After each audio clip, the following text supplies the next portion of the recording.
Nossa Conversa. E a partir de agora, nossa conversa é com o ex-juiz do Tribunal Regional Eleitoral do Rio Grande do Norte, advogado, Dr. Vladimir Capistrano. Bom dia, seja muito bem-vindo. Bom dia, Ana. Bom dia a todos os ouvintes da 94 FM, do Jornal da Cidade. É uma satisfação estar aqui novamente. É sempre agradável estar conversando com você e com seus ouvintes. Doutor Vladimir, são tantas mudanças que estão sendo discutidas no âmbito do Congresso Nacional e aí a gente fica sem saber quais serão as regras do próximo ano. Vou começar pela questão da proporcional. Para deputado federal e para deputado estadual. Hoje a gente vota no sistema proporcional, mas se discute o distritão. O que é isso? Ana, primeiro é preciso estabelecer o seguinte: a gente, todo ano pré-eleitoral, vamos dizer assim, nos anos ímpares, a gente tem esse debate no país. Reforma eleitoral, reforma política, precisa mudar, crise de representatividade, o eleitor não confia nos políticos. Esse discurso ele é recorrente e faz muito tempo.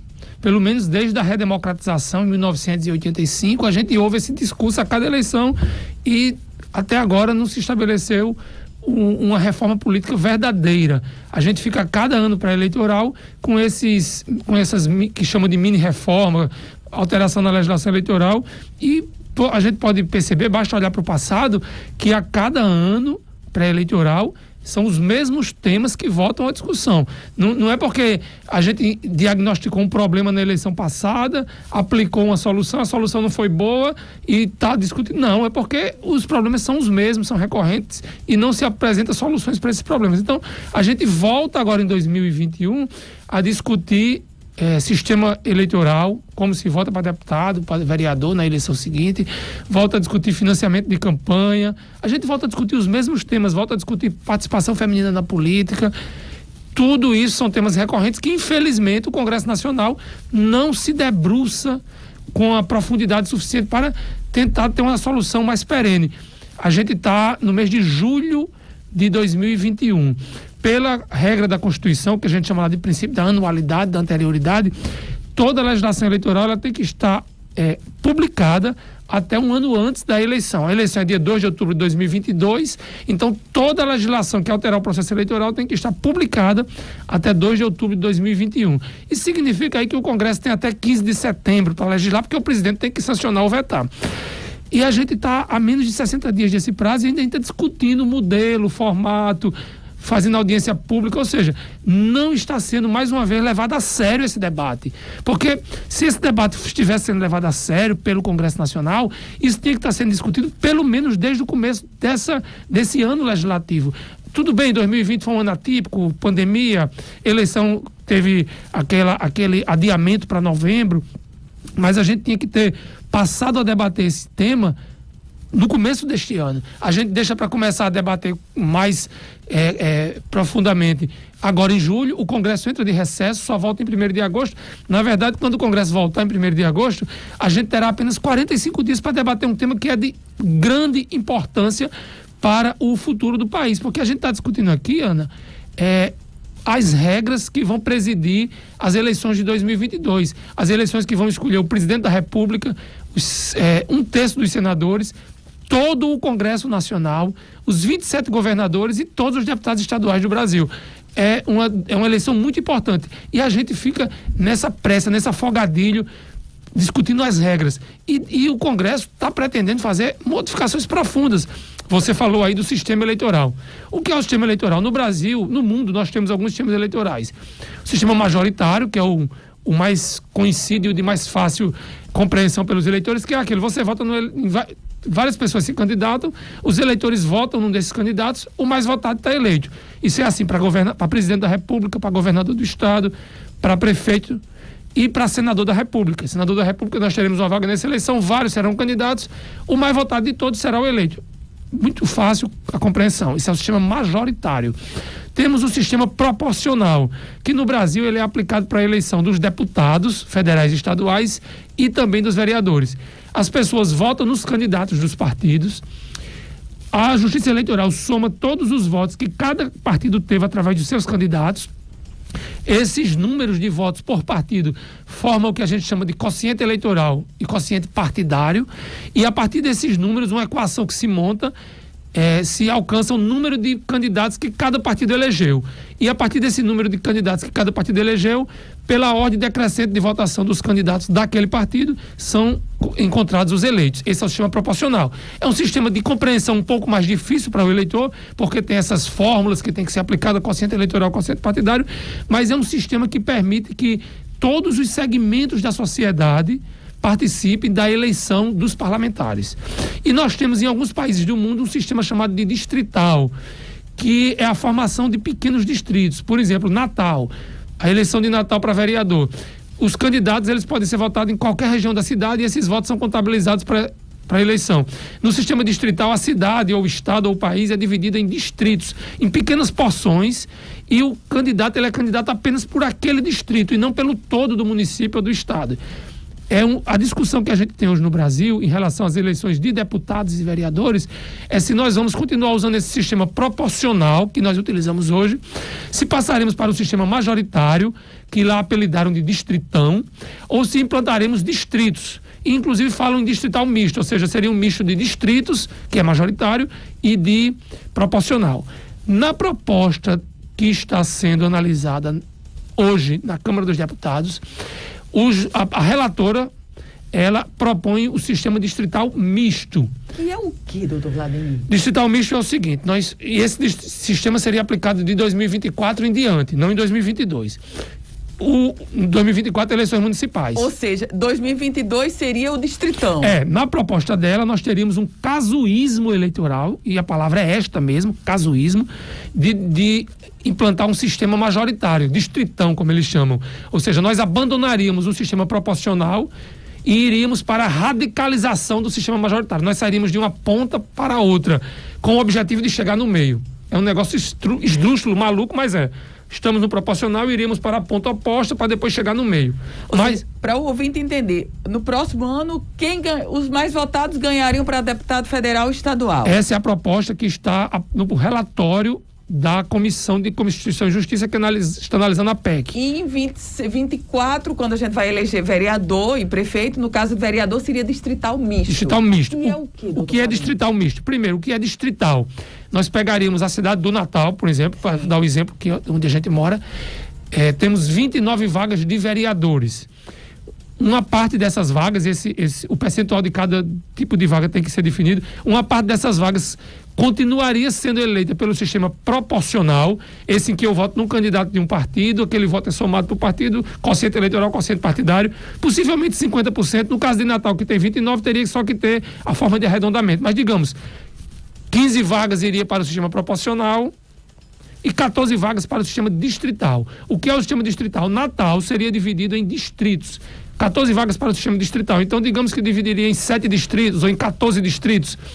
E cada distrito desse elegeria tantos vereadores. Se fossem 14 distritos, cada um elegeria um. Se fossem 7 distritos, cada um elegeria 2. O que é o distrito? A Justiça Eleitoral pegaria determinados bairros da cidade, por exemplo, Candelária, Lagoa Nova e Mirassol. Isso aqui é um distrito. Então, essa região da cidade vai eleger 2 vereadores. Essas pessoas só seriam votados por esses bairros. Ribeira, Rocas, Santos Reis, Brasília Teimosa seria outro distrito. Essa região da cidade elegeria outro vereador. Ou seja, dividiria a cidade em pequenas porções, certamente a partir dos limites dos bairros. E cada uma dessas porções da cidade ficaria com a representatividade de 1 ou de 2 vereadores, depende aí do número de distritos. Esse é o sistema distrital.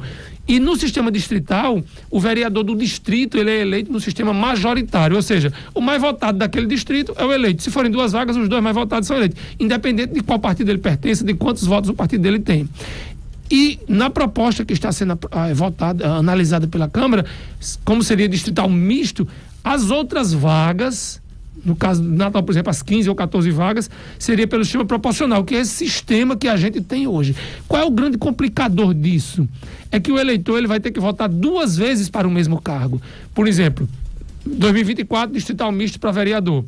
Eu chegarei na urna, terei que votar no meu candidato a vereador do meu distrito e no meu candidato a vereador do sistema proporcional. E aquele candidato a vereador do seu distrito poderia também disputar no sistema proporcional ou não? Na proposta da relatora da PEC, sim. Uma mesma pessoa, ele poderia ser candidato por um distrito e pelo sistema proporcional. Ele não poderia ser candidato por 2 distritos, mas por um distrito e pelo sistema proporcional, sim.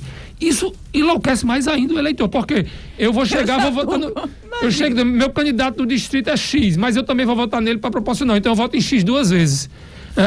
Coisa complicada, doutor. E o que mais assusta nisso, Ana, é que a gente está mudando radicalmente um sistema eleitoral sem um debate profundo com a sociedade.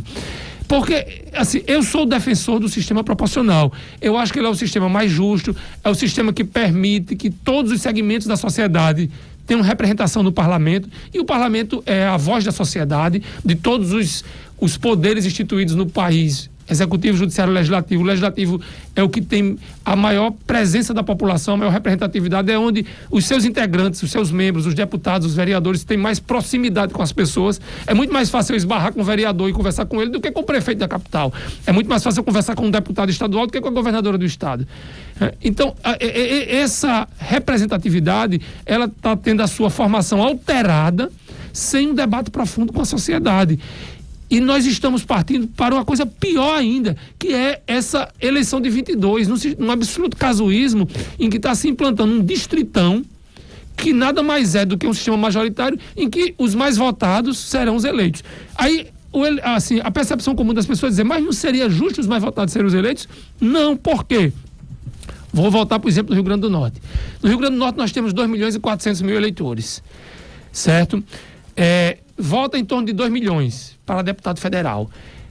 Essas 2 milhões de pessoas que vão às urnas votar, praticamente todas elas, o voto de cada uma delas é aproveitado para a definição dos eleitos. Porque, vamos para o exemplo, eu votei num candidato X, que era do partido Z, mas o meu candidato não foi eleito, ele não teve votos suficientes para ser eleito. O partido dele elegeu 2 candidatos, ele foi o 4º colocado, ele não foi eleito.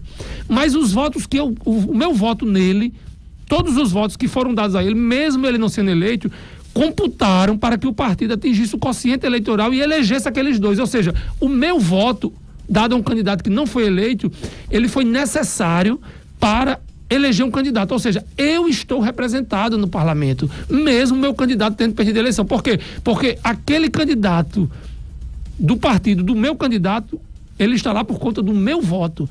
Isso significa que a perda de votos, ou seja, a quantidade de votos que não serviu para nada, diminua. Só os votos dados a partidos que não elegeu nenhum parlamentar é que são desprezados no sistema proporcional.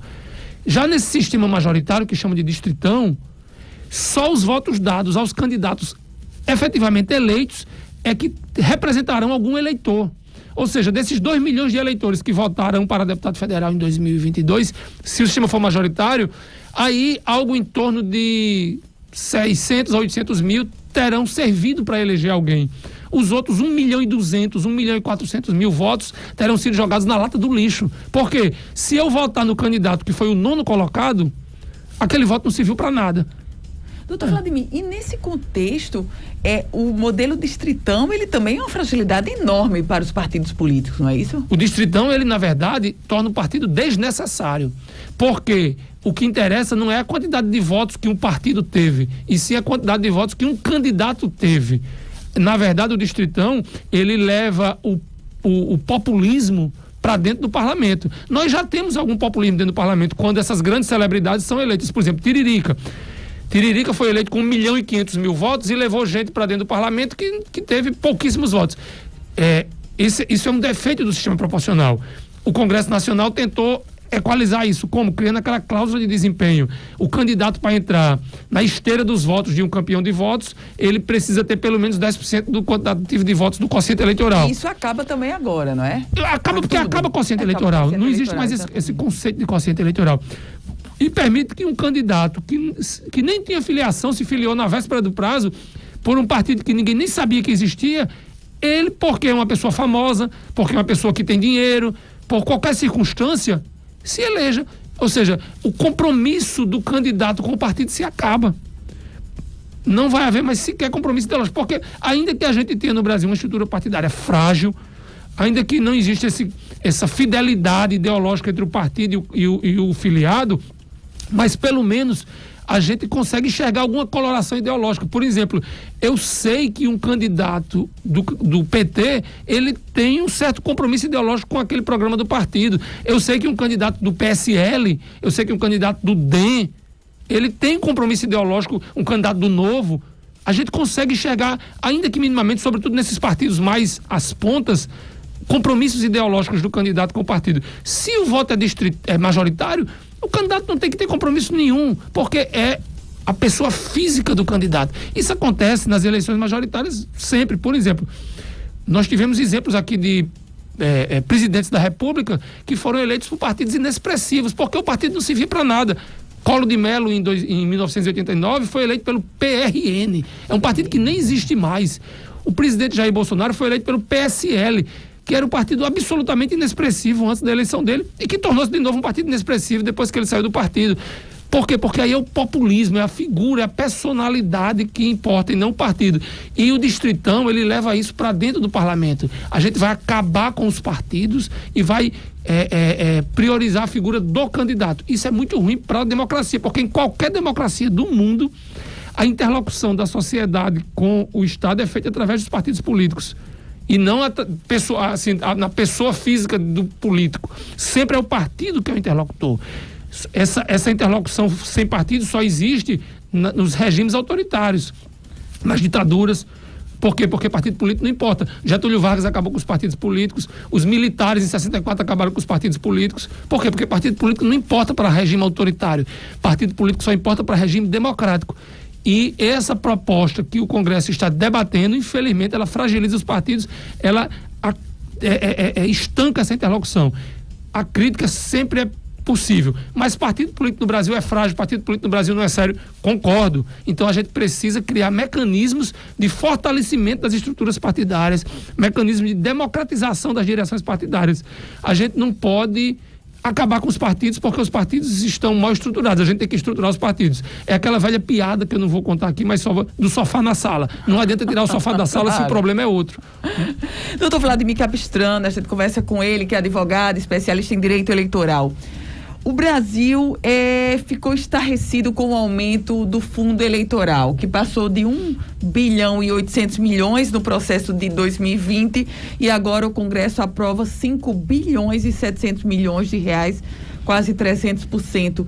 Como foi que o senhor viu esse aumento do fundo eleitoral? E, doutor Vladimir, esse de quase 6 bilhões de reais, esse dinheiro do popular é para torrar na campanha?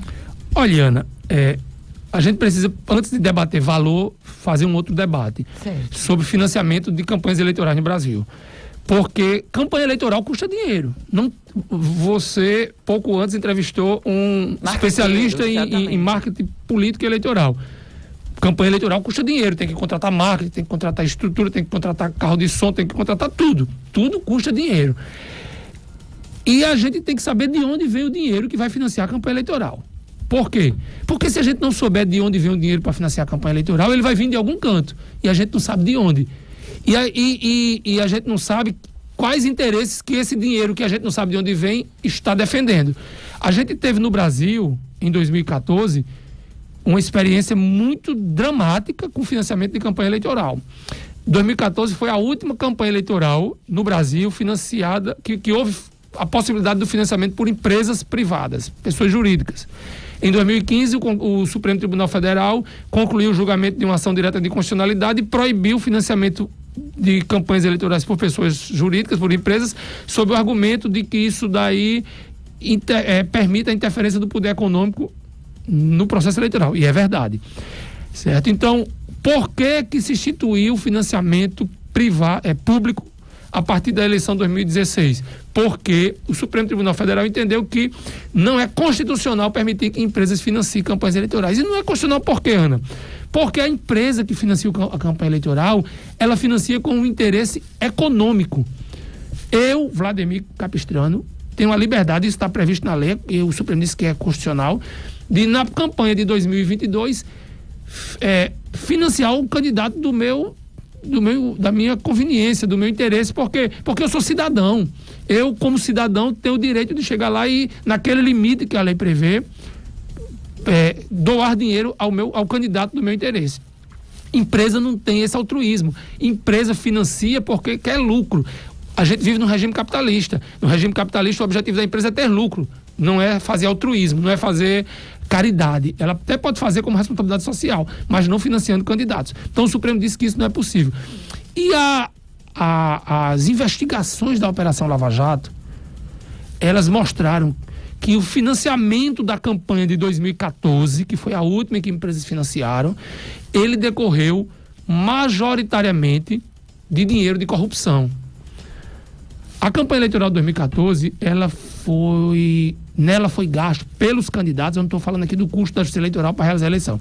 O custo o que os candidatos investiram através dos financiamentos que receberam, ela custou em 2014 4 bilhões e 500 milhões de reais. Mais caro do que esses 6 bilhões que está previsto no fundo, se a gente fizer a correção monetária de 2014 para cá. E se mostrou nas investigações da Operação Lava Jato que esse dinheiro veio fortemente da corrupção. E aí fica aquela pergunta: a gente tem que saber quais interesses estão em jogo quando dinheiro de empresas privadas vem para dentro da campanha eleitoral. A eleição de 2014 é um bom indício para se perseguir esses caminhos, certo? Por quê? Porque teve empresas que foram beneficiadas com empréstimos do BNDES num patamar que aquela empresa não tinha direito de receber e de repente essa empresa aparece como doadora da campanha. Teve empresas que obtiveram contratos fabulosos com a Petrobras e essas empresas aparecem como doadoras de campanha. Então a gente tem que, no Brasil, se despir desses preconceitos e do discurso fácil e passar a debater com seriedade os temas. E esse tema do financiamento de campanhas eleitorais é um deles. Mas há outras prioridades no país além de gastar dinheiro com política. Qual prioridade? Educação, segurança, saúde, concordo. Infraestrutura, concordo. Agora, eleger o presidente da República não é uma prioridade? Ou a gente vai preferir partir para um regime que o presidente não seja eleito, seja escolhido por alguém? Ou então que o poder econômico chegue e mande, diga, não, vai ser o parlamentar, vai ser cicrano, o presidente vai ser fulano. Se a gente quer ter um mínimo de transparência nos financiamentos, possibilidade de impedir que o poder econômico dite as regras e defina quem são os eleitos, a gente tem que ter financiamento público. Porque só o financiamento público é que democratiza o acesso. Por quê? Pelo menos em tese, eu, que não tenho recursos econômicos, poderei ser candidato nas eleições de 2022 porque vai ter financiamento público para financiar também a minha campanha eleitoral. Essa é a tese. É sempre possível a crítica, As estruturas partidárias, elas são manipuladas, elas são dominadas por caciques. Tudo bem. Então vamos discutir a democratização das estruturas partidárias, vamos criar mecanismos de distribuição interna dos recursos dos fundos públicos destinados às campanhas eleitorais. Esse debate é salutar, esse debate é necessário. Agora, ser contra, não, eu sou contra porque há outras prioridades. Nós estamos falando aqui de financiamento da democracia. Nós não estamos falando de dinheiro para gastar com cicrano, com beltrano. Nós estamos falando de financiamento da democracia. Se a gente quer um regime realmente democrático, em que qualquer pessoa tenha acesso às candidaturas, tem que ter dinheiro público. Por quê? Porque senão nós vamos dizer que só os ricos podem ser candidatos, ou então só as pessoas que têm acesso aos ricos podem ser candidatos.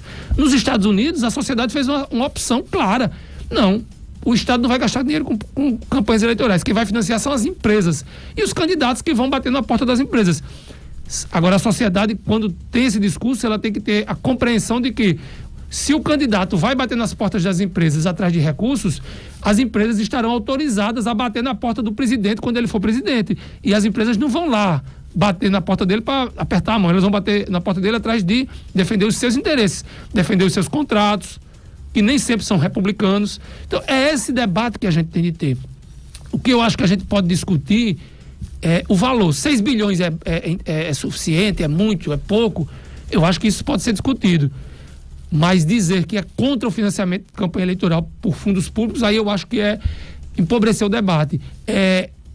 Ou então esconder esconder o real interesse, que é a defesa do financiamento pelas empresas, a defesa de que o poder econômico deva ditar o resultado da eleição. E me parece que esse não é o caminho mais correto, mais lógico, porque o poder econômico, ele sempre vai na busca da interferência no processo eleitoral, na defesa de um interesse que não é dito, que não é republicano.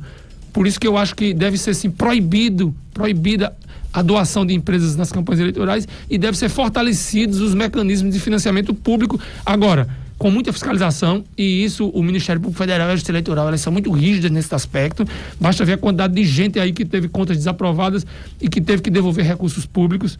Tem que haver a implantação de mecanismos fortes de transparência interna dos partidos políticos, de democracia interna dos partidos políticos e de distribuição desses recursos entre as esferas partidárias e entre as candidaturas, porque os líderes partidários, os presidentes de partido, eles têm que ter a compreensão de que eles são gestores de recursos públicos.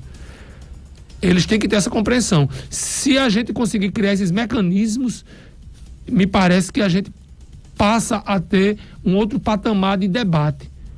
O debate está muito emocional, não dizer, é um absurdo financiar a campanha eleitoral. Não é um absurdo financiar a campanha eleitoral com recursos públicos. Absurdo é permitir que o dinheiro da corrupção financie campanhas eleitorais. Eu acho que é muito danoso.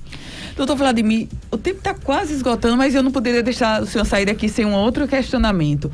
Vai ter cota agora para eleição de mulheres, e aí não é candidatura de mulheres, mas é eleger mulheres, ou mulheres, enfim, o sexo oposto, digamos, o que eleger menos. É isso, doutor Vladimir? Ana, existe essa proposta sendo debatida no âmbito lá do Congresso Nacional. Eu não acredito... Seria uma cota, não é? Eu não acredito que ela vá ser aprovada. Primeiro, por uma razão. Essa cota que estão querendo estabelecer para a eleição de 2022, na verdade, ela nem é uma cota, porque 15%, que é a proposta, já é o que existe. Algumas câmaras municipais, inclusive, tem mais do que isso. Então, na verdade, isso aí seria um retrocesso. Essa ideia de cota de vaga por gênero não é jabuticaba, não, Ana. Isso tem em outros países. Outros países têm 50-50, certo? Isso daí é uma política afirmativa de fortalecimento da participação feminina nos processos eleitorais, na política. O que a gente está tendo no Brasil é que houve um avanço muito grande na legislação no que toca à necessidade de candidaturas femininas. Depois o Supremo impôs o financiamento das candidaturas femininas, mas os partidos não se prepararam para as candidaturas femininas. Basta você ver que nas estruturas partidárias não existe a representatividade feminina nos órgãos de direção. Então, assim, aí os partidos reclamam, mas não tem mulher querendo ser candidato. Não tem mulher querendo ser candidato porque os partidos não preparam as mulheres para serem candidatas. A gente está fazendo o processo ao contrário, do final para o começo. E os partidos tinham que, desde o começo, fazer a preparação, trazer as mulheres para os seus quadros internos, para os seus quadros dirigentes. E aí sim a gente alcançaria uma participação feminina na política mais efetiva. Agora, o que o Congresso está querendo fazer de verdade é acabar com a obrigação das candidaturas, que é realmente um complicador para os partidos. Por quê? Porque eles não se preparam, deixam para discutir isso na véspera da convenção, e trocar pela reserva de vagas de 15%. Mas esse patamar já foi atingido. Então, na verdade, esse discurso ele é um discurso mentiroso. Dizer, olha, não precisa mais ter 30% de candidatas, não. Pode ter poucas, mas tem que ter no mínimo 15% de mulheres. Como? Esses 15% eu já tenho. Eu não preciso de você para ter esses 15%. O que eu preciso é que você ou eleve esse patamar para 50%, ou então crie mecanismos que permitam que as mulheres participem da vida partidária. Porque aí a mulher participando da vida partidária, ela vai ter intenção e interesse de concorrer seriamente e ser candidato, para a gente não ver esse vexame das candidaturas laranjas. Ana, basta você olhar para... O Brasil tem 33 partidos políticos. Qual desses partidos é presidido por mulher? Nenhum.